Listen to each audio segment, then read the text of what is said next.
Hello दोस्तों, स्वागत है एक बार फिर आप सभी का आपके अपने यूट्यूब चैनल पीएस क्लासेस पर। तो दोस्तों, आज के इस वीडियो लेक्चर में हम समझेंगे ट्वेल्थ क्लास फिजिक्स के प्रैक्टिकल में एग्जामिनर द्वारा कौन कौन से वाइवा में सवाल पूछे जाते हैं और उन सवालों का आप लोगों को क्या जवाब देना चाहिए ताकि आपका वाइवा सबसे अच्छा हो। तो दोस्तों, आज के इस वीडियो लेक्चर में बच्चों हम यही आपको बताने वाले हैं कि ट्वेल्थ क्लास फिजिक्स के प्रैक्टिकल में एग्जामिनर द्वारा आप लोगों से कौन कौन से सवाल ज़्यादातर पूछे जाते हैं और उन सवालों का आप लोगों को क्या जवाब देना होगा ताकि आपका वाइवा सबसे अच्छा हो। तो आइए दोस्तों, बिना किसी देरी के शुरू करते हैं वीडियो लेक्चर को, समझते हैं पूरी बात को। तो देखिए दोस्तों, सबसे पहले आप लोगों से क्वेश्चन पूछा जा सकता है। देखिए, ये सबसे ज़्यादा क्वेश्चन ये पूछा जाता है, प्रतिरोध का मात्रक बताइए। ठीक है बच्चों, प्रतिरोध का मात्रक होता है बच्चों ओम होता है। क्या होता है? ओम होता है। देखिए, मैं इनका आंसर जो मैं आपको हाथ हाथ आगे लिखकर समझा रहा हूँ, इसको आपको याद करना है। तो प्रतिरोध का मात्रक क्या होता है बच्चों? ओम होता है, जिसका जो सिंबल होता है, जो प्रतीक होता है बच्चों, आप इसको ऐसे भी बना सकते हैं। ठीक है, तो प्रतिरोध का मात्रक आपसे पूछा जाए तो आप बताएंगे प्रतिरोध का मात्रक क्या होता है? ओम होता है। ठीक है, अच्छा आगे देखिए बच्चों, आपसे दूसरा सवाल पूछा जा सकता है, आवेश का मात्रक बताइए। देखिए, मात्रक कम से कम आप 4-5 जरूर याद करें। ठीक है, तो आवेश का मात्रक क्या होता है बच्चों? कूलाम होता है। क्या होता है? कूलाम होता है। ठीक है, समझ में आ रहा है आप लोगों को मेरी बात? तो इसको भी बच्चों आप याद जरूर करेंगे। ठीक है, तो वैद्युत आवेश का जो मात्रक होता है बच्चों क्या होता है? कूलाम होता है। ठीक है, अच्छा आगे बच्चों हम बात करेंगे चुंबकीय क्षेत्र की तीव्रता। चुंबकीय क्षेत्र का मात्रक बताइए। ठीक है, या चुंबकीय क्षेत्र की तीव्रता बोले, चुंबकीय क्षेत्र का मात्रक बोले। ठीक है, तो इसका मात्रक आपको क्या बताना है? देखिए, वो मैं आपको बता रहा हूँ। इसके बच्चों 4 मात्रक हैं। देखिए, मैं चारों आपको बता रहा हूँ, ध्यान से सुनेंगे। पहला मात्रक बच्चों इसका होता है टेस्ला। क्या होता है? टेस्ला इसका बच्चों पहला मात्रक है। ठीक है, दूसरा मात्रक होता है बच्चों इसका वेबर। वेबर प्रति मीटर स्क्वायर, ये दूसरा मात्रक है। तीसरा मात्रक होता है बच्चे इसका गॉस। क्या होता है? गॉस भी बच्चे इसका मात्रक होता है। और चौथा जो मात्रक है बच्चे वो होता है न्यूटन। न्यूटन प्रति एम्पियर मीटर। Ampere metre. ठीक है, तो बच्चे इसके 4 मात्रक होते हैं। चुंबकीय क्षेत्र के 4 मात्रक होते हैं। कौन कौन? पहला होता है बच्चों टेस्ला, दूसरा होता है बच्चों आपका वेबर प्रति मीटर स्क्वायर, तीसरा होता है बच्चों आपका गॉस। ठीक है, चौथा जो होता है बच्चों आपका होता है न्यूटन प्रति एम्पियर मीटर होता है। ठीक है, तो ये चारों मात्रा में कम से कम आपको बच्चों 2 मात्रक तो याद होने ही चाहिए। ठीक है, समझ में आ रहा है आप लोग को मेरी बात? तो ये चारों मात्रक मैंने आपको बता दिए। ठीक है, अच्छा क्वेश्चन नंबर देखिए 4। देखिए, आप लोगों से क्या पूछा जा सकता है? पूछा जा सकता है कि लोरेंज बल का सूत्र बताइए। लोरेंज बल का सूत्र बताइए। तो लोरेंज बल का जो फार्मूला होता है, जो सूत्र होता है, वो होता है एफ बराबर Q V V sine theta. ये बच्चों लोरेंज बल का सूत्र है। क्या होता है? एफ बराबर Q V V sine theta होता है। ठीक है, तो इस बात तो आप इसको भी याद रखें। और आपसे अगर बल का मात्रक पूछ लिया जाए तो बल का मात्रक बच्चों क्या होता है? बल का मात्रक न्यूटन होता है। बल का मात्रक क्या होता है बच्चों? न्यूटन होता है। ठीक है, अच्छा आगे बच्चों हम बात करेंगे। अगला सवाल आपसे पूछा जा सकता है, प्रत्यावर्ती धारा का समीकरण लिखिए। यह प्रत्यावर्ती धारा का समीकरण बताइए। यह प्रत्यावर्ती धारा का समीकरण क्या होता है? कुछ भी आपसे पूछा जाए। ठीक है, तो बच्चों प्रत्यावर्ती धारा का जो समीकरण होता है वो होता है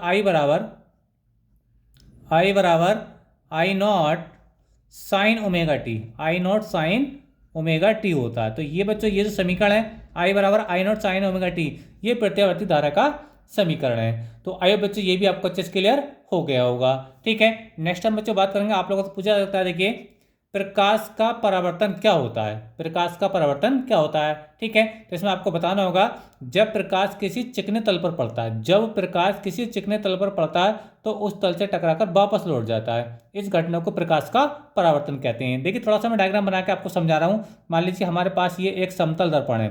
ठीक है, और यहाँ पे ये पॉलिश लगी हुई है। ठीक है, अच्छा मान लीजिए ये कोई प्रकाश की किरण बच्चों ये आ रही है। ठीक है, ये समझ मारा? अब ये आ रही है क्योंकि इसको पार तो कर नहीं पाएगी, कोई लेप लगा हुआ है, तो टकरा कर मान ये इसी माध्यम बच्चों क्या हो जाएगी? वापस हो जाएगी। समझ मारा? तो ये जो प्रोसेस हो रहा है बच्चों, इसी प्रोसेस को बच्चों बोलते हैं प्रकाश का परावर्तन। यानी जब कोई प्रकाश की किरण किसी चिकने तल से टकराती है तो टकराकर वापस उसी माध्यम में लौट जाती है। इस घटना को बच्चों क्या बोलते हैं? प्रकाश का परावर्तन बोलते हैं। तो आइए बच्चों, मेरी बात आपको क्लियर हो गई होगी। ठीक है, अच्छा अगला देखिए, अगला क्वेश्चन बच्चों आप लोगों से पूछा जा सकता है। देखिए, गोस की प्रमेय क्या है? ठीक है, ये very very most important topic है। ये बोर्ड एग्जाम में बच्चों बहुत ज़्यादा पूछी जाती है कि गोस की प्रमेय क्या है। देखिए, गोस की प्रमेय बच्चों का गोस की प्रमेय का जो स्टेटमेंट होता है बच्चों, वो ये होता है, किसी बंद पृष्ठ से, मान लीजिए कोई हमारे पास कोई ये पृष्ठ है। ठीक है, और मान लीजिए इसके अंदर मान लीजिए कोई क्यू चार्ज है।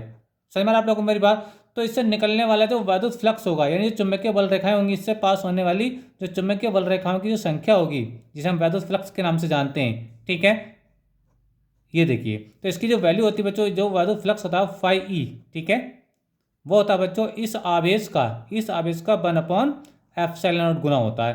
तो ये गॉस की प्रमेय का बच्चों स्टेटमेंट है। समझ में आ रहा है आप लोगों को बात? तो आपसे पूछा जाए कि गॉस की प्रमेय क्या होती है, तो आप बताएंगे किसी बंद पृष्ठ से होकर गुजरने वाला कुल वैद्युत फ्लक्स फाई ई, ठीक है, उस पृष्ठ द्वारा घिरे कुल आवेश Q का 1/एप्सिलॉन गुना होता है, ठीक है। तो आइए बच्चों, ये भी बात मेरी आपको क्लियर हो गई होगी, ठीक है। तो फार्मूला एक बार फिर से रिपीट कर रहा हूँ। देखिए, आपसे पूछा जाए कि गॉस की प्रमेय क्या है, तो आपको बताना होगा किसी बंद पृष्ठ द्वारा घिरे किसी बंद पृष्ठ से गुजरने वाला कुल वैद्युत फ्लक्स फाई ई, ठीक है, उस पृष्ठ द्वारा घिरे कुल आवेश का 1/एप्सिलॉन गुना होता है, ठीक है। तो ये बच्चों गॉस की प्रमेय का फार्मूला है, ठीक है।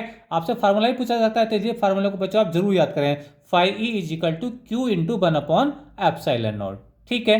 अच्छा, अगली बात हम बच्चों बात करेंगे। अगला क्वेश्चन आपसे पूछा जा सकता है, दो अर्धचालकों के नाम बताइए, यानी दो सेमीकंडक्टर आपसे पूछे जा सकते हैं। तो दो अर्धचालकों के नाम आप बताते हैं। देखिए, पहला मैं आपको बता रहा हूँ कार्बन, क्या होता है बच्चों, पहला अर्धचालक मैं आपको बता रहा हूँ कार्बन, ठीक है। अच्छा, दूसरा आप बता सकते हैं सिलिकॉन, क्या बता सकते हैं बच्चों, सिलिकॉन, ठीक है। तीसरा आपसे अगर आप पूछे लिया, कम से कम दो तो पूछे जाते हैं, तीसरा मैं आपको बता रहा हूँ जर्मेनियम, ठीक है।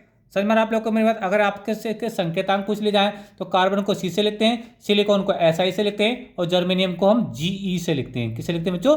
जीई से लिखते हैं। समझ में आ रहा है आप लोग को मेरी बात? तो ये मैंने इनके संकेत बता दिया आप लोग को। कार्बन को हम सी से लिखते हैं, सिलिकॉन को एस आई से लिखते हैं, और जर्मेनियम को जीई से लिखते हैं, ठीक है। तो ये तीन मैंने अर्धचालकों के नाम बता दिए। कम से कम बच्चों आप लोगों से दो जरूर पूछे जाएंगे, ठीक है। आगे बात करेंगे। देखिए आगे बच्चों, प्रकाश वैद्युत प्रभाव क्या होता है? प्रकाश वैद्युत प्रभाव क्या होता है? देखिए, मैं आपको बताता हूँ इसकी डेफिनेशन क्या होती है। जब प्रकाश किसी धातु की सतह पर पड़ता है, देखिए मैं एक एग्जांपल देकर आपको क्लियर करता हूँ। देखिए, पहले मैं आपको इसका एक एग्जांपल, मान लीजिए ये कोई हमारे पास धातु है, ठीक है। समझ में आ रहा है? ये हो गई धातु, ठीक है। अब बच्चों मान लीजिए इसकी सरफेस पर कोई एक निश्चित आवृत्ति का प्रकाश आ रहा है, वो मान लीजिए परावैंगनी प्रकाश है, ठीक है। तो जैसे प्रकाश बच्चों यहाँ से आएगा, इस पर पड़ेगा, तो होगा क्या बच्चों, क्योंकि ये धातु के अंदर होते हैं बच्चों फ्री इलेक्ट्रॉन, ठीक है। तो इलेक्ट्रॉन क्या होंगे बच्चों, इससे क्या होगा, जैसे प्रकाश इस पर आपतित होगा, तो इलेक्ट्रॉन बच्चों क्या होगा, इसकी ऊर्जा को लेकर के, क्योंकि प्रकाश चलता है बच्चों फोटोन के रूप में, और एक फोटोन की ऊर्जा कितनी होती है बच्चों, एच न्यू होती है। कितनी होती है? एच न्यू होती है। तो जैसी एच न्यू ऊर्जा किसी इलेक्ट्रॉन को मिलेगी, तो इलेक्ट्रॉन बच्चों इस ऊर्जा को लेकर कहाँ निकल जाएगा बच्चों, बाहर निकल जाएगा। समझ में आ रहा है आप लोग को मेरी बात?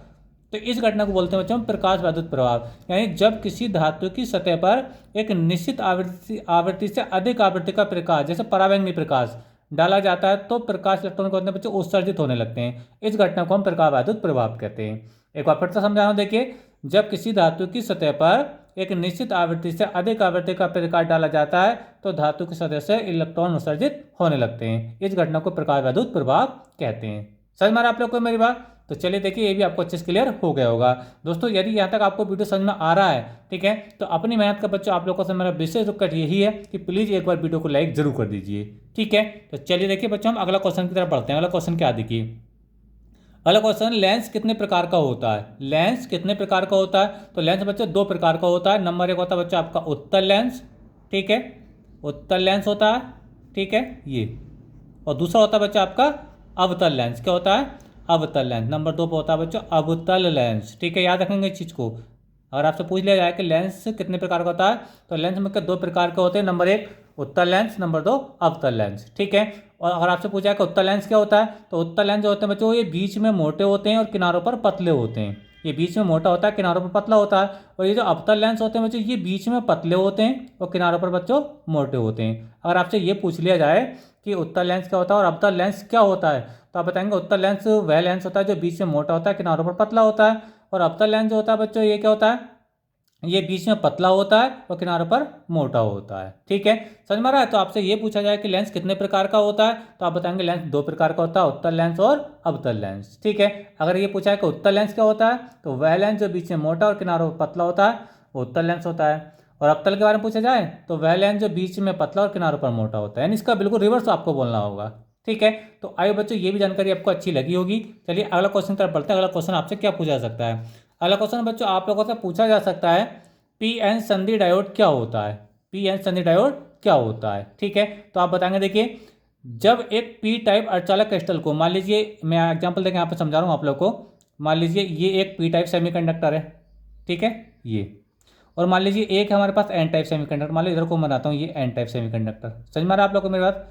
तो अब ये दोनों जो सेमीकंडक्टर हैं, दोनों अर्धचालक कहाँ मिल रहे हैं बच्चों, यहाँ मिल रहे हैं, यही तो मिल रहे हैं दोनों ही आपस में। तो यही स्थान क्या कहलाता है, यही स्थान कहलाता है बच्चों पीएन संधि डायोड।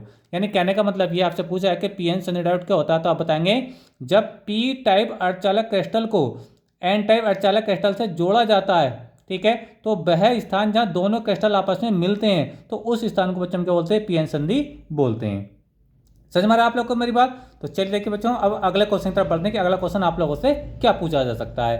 ठीक है, तो अगला क्वेश्चन देखिए आपके सामने है। अगला क्वेश्चन है बच्चों, एक इलेक्ट्रॉन पर कितना आवेश होता है, एक इलेक्ट्रॉन पर कितना आवेश होता है, ये तो आप लोग जानते होंगे। इसको बच्चों हम एक इलेक्ट्रॉन के आवेश को हम ई से लिखते हैं, और ई की जो वैल्यू होती है बच्चों -1.6 इंटू 10 की पावर -19 कूलाम के बराबर होती है। समझ में आ रहा है आप लोग में बात। तो एक इलेक्ट्रॉन पर कितना आवेश होता है बच्चों, -1.6 इंटू 10 की पावर -19 कूलाम होती है। अगर आपसे इलेक्ट्रॉन का द्रव्यमान पूछ लिया जाए, तो इलेक्ट्रॉन का द्रव्यमान में देखिए मैं आपको बता देता हूँ, ये होता है बच्चों Me इजिकल टू होता है 9.1 इंटू 10 की पावर -31 kg होता है। समझ में आ रहा है आप लोग को मेरी बात। तो ये भी आप याद रखें, ठीक है।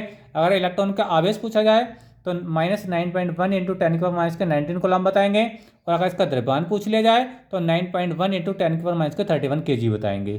ठीक है, तो चलिए देखिए आगे हम बात करेंगे अगला क्वेश्चन आप लोगों से क्या पूछा जा सकता है।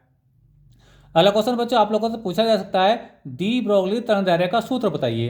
तो डी ब्रोगली तरंगदैर्घ्य का जो सूत्र होता है बच्चों, वो होता है लैम्डा इजिकल टू होता है बच्चों H/P होता है। क्या होता है बच्चों, H/P होता है। ठीक है, समझ में आ रहा है। जहाँ लैम्डा बच्चों डी ब्रोगली तरंगदैर्घ्य है, ठीक है, और H बच्चों प्लैंक नियतांक, और P है बच्चों संवेग। समझ में आ रहा है आप लोगों को मेरी बात। तो ये डी ब्रोगली तरंगदैर्घ्य का फार्मूला हो गया। उम्मीद करता हूँ ये भी आपको अच्छे से क्लियर हो गया होगा। क्या होगा, लैम्डा इजिकल टू H/P आपको बताना है। ठीक है, अच्छा आगे आपसे पूछा जाए कि वायु में प्रकाश की चाल कितनी होती है, वायु में प्रकाश की चाल कितनी होती है। तो वायु पूछे या फिर निर्वात पूछे, तो बच्चों इनकी जो चाल होती है इसको हम सी से लिखते हैं। वायु में प्रकाश की चाल बच्चों हम सी से लिखते हैं। इसकी जो वैल्यू होती है बच्चों 3 इंटू 10 की पावर 8 मीटर पर सेकेंड होती है। कितनी होती है, मीटर पर सेकेंड।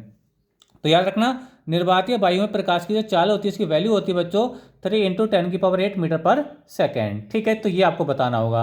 अच्छा आगे बच्चों आप लोगों से पूछा जाए कि ओम के नियम को बताइए। ये भी बच्चों क्वेश्चन बहुत ज़्यादा पूछा जाता है कि ओम का नियम क्या होता है, कि ओम के नियम को बताइए। ठीक है, तो देखिए मैं आपको बताता हूँ बच्चों। इसकी परिभाषा ये है कि जब किसी चालक तार के सिरों को बैटरी के सिरों से जोड़ा जाता है, जब किसी चालक तार के सिरों को बैटरी के सिरों से जोड़ा जाता है तो चालक में धारा बहने लगती है। ठीक है, तो वो धारा जो होती है वो विभवांतर के समानुपाती होती है। देखिए मैं आपको बता रहा हूँ, देखिए पोटेंशियल समानुपाती होता है किसके, करंट के। ये ओम का नियम मैं आपको बता रहा हूँ। ठीक है, अगर बच्चों मैं समानुपाती की जगह कोई इक्वल का चिन्ह लगाऊं तो यहाँ पे कांस्टेंट वैल्यू लगाएंगे। देखिए मैं आपको समझाऊं, ध्यान से देखें। इसको आप लिख सकते हैं V बराबर, ठीक है, इसकी जगह लगाएंगे बच्चों R, क्या लगाएंगे, R लगाएंगे, और ये बच्चों I हो जाएगा। समझ में आ रहा है आप लोग को मेरी बात। ठीक है, जहाँ R क्या बच्चों चालक का प्रतिरोध है। समझ में आ रहा है। और यहाँ से अगर R की आप वैल्यू निकालोगे तो R की वैल्यू बनती बच्चों आपका B अपॉन I बनेगा, B अपॉन I। ठीक है, तो ये ओम के नियम का फार्मूला है, R equal to B upon I, जहाँ B क्या बच्चों विभवांतर है, I क्या बच्चों करंट यानी धारा है। ठीक है, तो आप लोगों से पूछा जाए कि ओम का नियम क्या होता है, तो आप बताएंगे जब किसी चालक तार के सिरों को बैटरी के सिरों से जोड़ा जाता है तो चालक में धारा बहने लगती है। ठीक है, तो चालक के सिरों के बीच जो आरोपित विभवांतर होता है, जो V होता है, वो चालक में बहने वाली धारा के समानुपाती होता है। इतना आप बताएंगे। और आपसे इसका ओम के नियम का सूत्र अगर पूछा जाए तो R equal to B upon I आप बताएंगे। समझ में आ रहा है आप लोग को मेरी बात। तो बच्चों ये 15 सवाल थे जो इस टॉपिक से बच्चों आप लोगों से एग्जाम में पूछे जा सकते हैं। ठीक है, तो बच्चों यही 15 सवाल थे जो आपसे फिजिक्स के प्रैक्टिकल के बारे में आप लोगों से पूछे जाने की ज़्यादा संभावना रहती है। उम्मीद करता हूँ बच्चों जानकारी अच्छी लगी होगी। जानकारी अच्छी लगी तो प्लीज़ बच्चों वीडियो को लाइक कर दीजिए, चैनल पर नए चैनल को सब्सक्राइब कर लीजिए, क्योंकि बच्चों हम इसी तरीके की अपने चैनल पर इंटरेस्टिंग वीडियो लेकर के आते रहते हैं। मिलेंगे नेक्स्ट वीडियो में किसी नेक्स्ट टॉपिक के साथ। तब तक के लिए धन्यवाद। Best of luck.